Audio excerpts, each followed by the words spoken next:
From our 7 Tasmania studios, your nightly news with Peter Murphy begins now.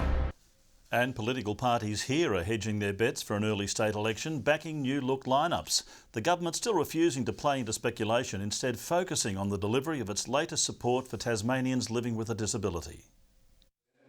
Providing greater independence in a safe and secure environment. Tasmanians with high needs can have a home in an environment where they're truly supported, they have all the care that they need. The latest special intensive support units are almost ready to welcome their newest residents, purposely designed to make Tasmanians living with a disability feel right at home. Being able to help him grow and live as much of an independent life as possible. Been built to a very robust situation. Even the glass in the windows is special.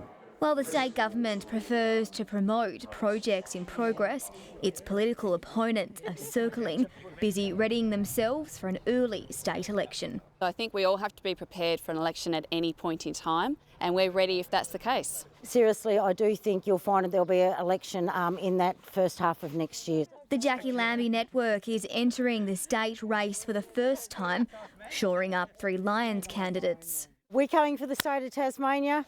They are here, they're in front of you. You now have a selection, give us a go. Labor also wheeling out its new look lineup, ready to shoot their best shot. Our job is to get out there representing our community and doing everything we can to form a majority Labor government. The Rockcliffe government continues to brush off speculation Tasmanians will head to the polls early, confident it has the stamina and support to last the distance. Our focus isn't on ourselves, our focus is on the job of actually governing the state. The election is not till 2025. Yet political uncertainty is still set to follow the government into the new year. Victoria Easto, 7 Tasmania News. Pro-Palestinian protesters have again taken to Hobart's Davey Street. Today, more than 800 calling for an immediate and permanent ceasefire to Israelis' actions that have targeted Hamas in Gaza following weeks of devastation. We've had people come up to us, ask us, what else can we do and how can we help? People who didn't know before are starting to learn, so we really see the narrative shifting, which is so beautiful to see.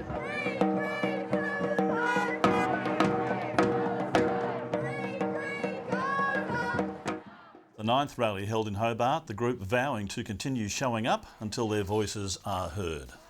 The fallout from horrifying footage exposing conditions at some Tasmanian abattoirs continues. The Primary Industries Minister has strongly condemned what she described as distressing and unacceptable vision. Joe Palmer says the government won't tolerate any acts of animal cruelty and is promising to deliver a divisive response. We want to see the highest standard of animal welfare across our livestock processing industry.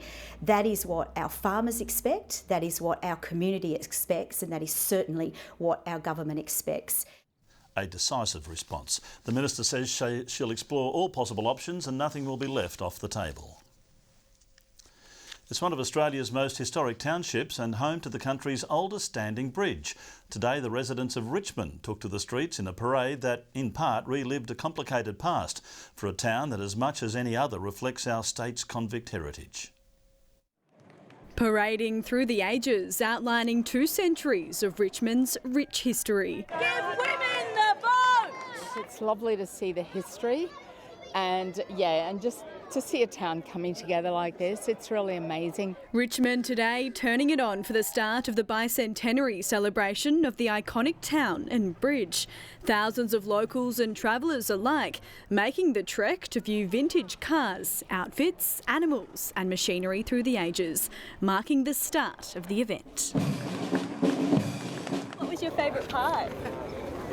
Just singing. I really like the different cars. Richmond is the jewel in the crown of Clarence, and it's one of the most visited villages throughout the state and indeed throughout the country. For the star of the show, it's now 200 years since the first stone was laid, proudly standing as the oldest bridge in Australia.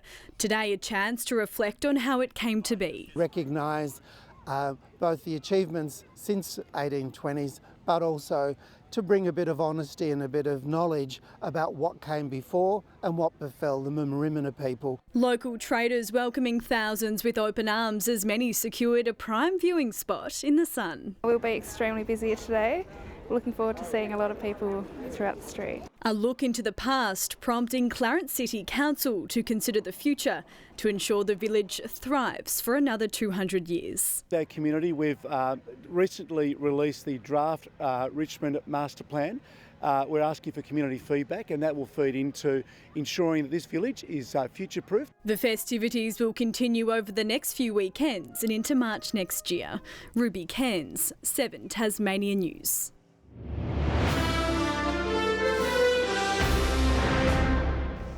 A teenager has spent the night behind bars after allegedly holding up a Launceston bottle shop. Police say the 15-year-old entered the Celebration store on Invermay Road just before 6 p.m. armed with a knife. She's accused of threatening staff before stealing several items and fleeing the scene. The teen was later charged with armed robbery to face court today. No one was physically injured during the incident. There's at least one group of dogs who will sleep well tonight after having a howling good time at a lush Christmas party.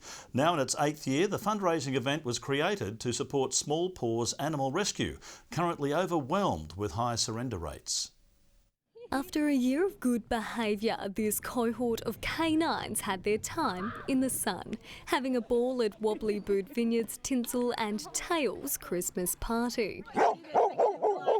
People live for their pets, and it's not only the companionship, it's the it gives people motivation to walk them and even go on outings as well. People pouring in to celebrate their four-legged family members. Very excited, lots of very slobbery kisses, happy people, a bit of a festive vibe going on. I love it here, just all the dogs and just so lovely, just chilling. But behind the wagging tails lies a deeper cause, attendees donating goods to support hundreds of less privileged animals still awaiting their forever homes at Small Paws Animal Rescue. They include dogs, puppies, cats, kittens, we have orphan lambs, we have sheep, we also have rabbits, guinea pigs, chooks, ducks, turkeys. We've been so blessed to have animals in our lives, and they don't always get the perfect family, and so we sort of do what we can. We can't take them all home, I wish we could.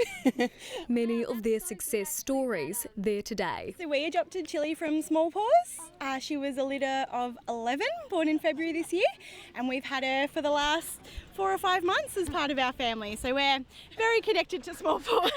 The surrender rates have increased lately. A lot of the reason for that is homelessness and also the rental crisis. Other Tasmanians looking to spread the holiday cheer can head online to contribute money or time, with Small Paws hoping to sniff out more volunteers. Brianna Boylan, 7 Tasmania News.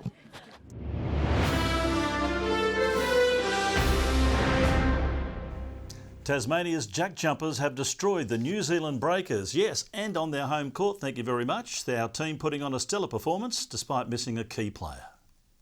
Back on the court after 6 days off and up against the New Zealand Breakers, who they lost to last month.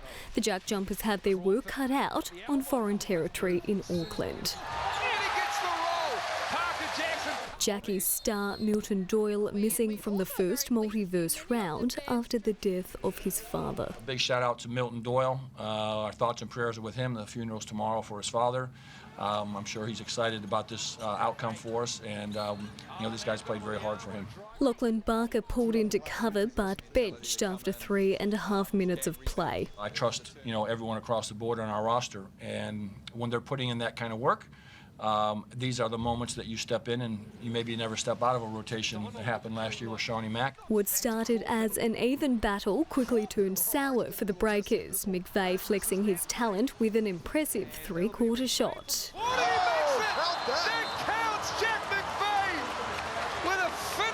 But it was Crawford who led Tasmania to victory, scoring in the dying seconds, ending the match with a massive 30 points under his belt. I think it started with my teammates. They encouraged me, and were telling me to be super aggressive and saying whatever happens, we're going to live with you, being aggressive.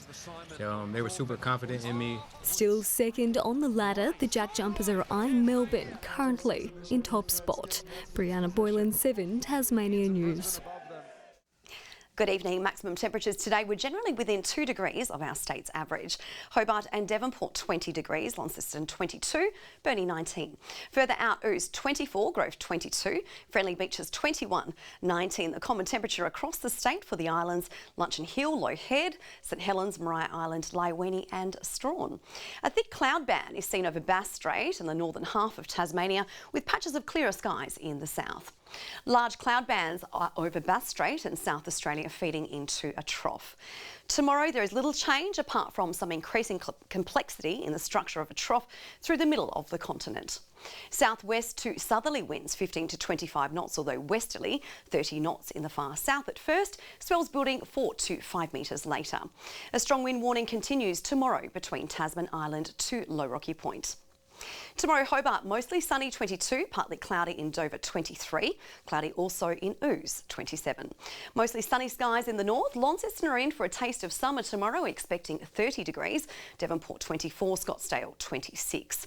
Fine in Burnie 23, partly cloudy in Strawn 21, 25 and mostly sunny in Stanley 25 is the top. Some vitamin D on the way for St Helens and Swansea 22, similar conditions in Ross 28.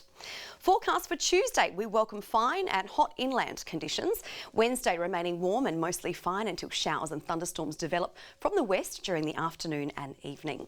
Thursday, showers contracting to the west and far south with a possibility of thunderstorms in the north and east in the early morning. Further north tomorrow, possible storms and showers in Darwin 33, partly cloudy in Brisbane and Alice Springs, fine in Sydney 28, partly cloudy conditions, although warming up in Canberra 32 is the maximum. Current conditions this Sunday evening. A little bit of cloud in Hobart 16, Launceston 18, Devonport 16. Little unusual, Murph, to have you here this weekend, but it's great that you could join us. Oh, Kaya, that was my pleasure, and I look forward to those penalty rates you keep talking about. Well, that's all your news for now. Kim Miller in the chair for the show tomorrow night. I'll be playing just a minor role, of course. Thanks for joining us this evening, though. Good night.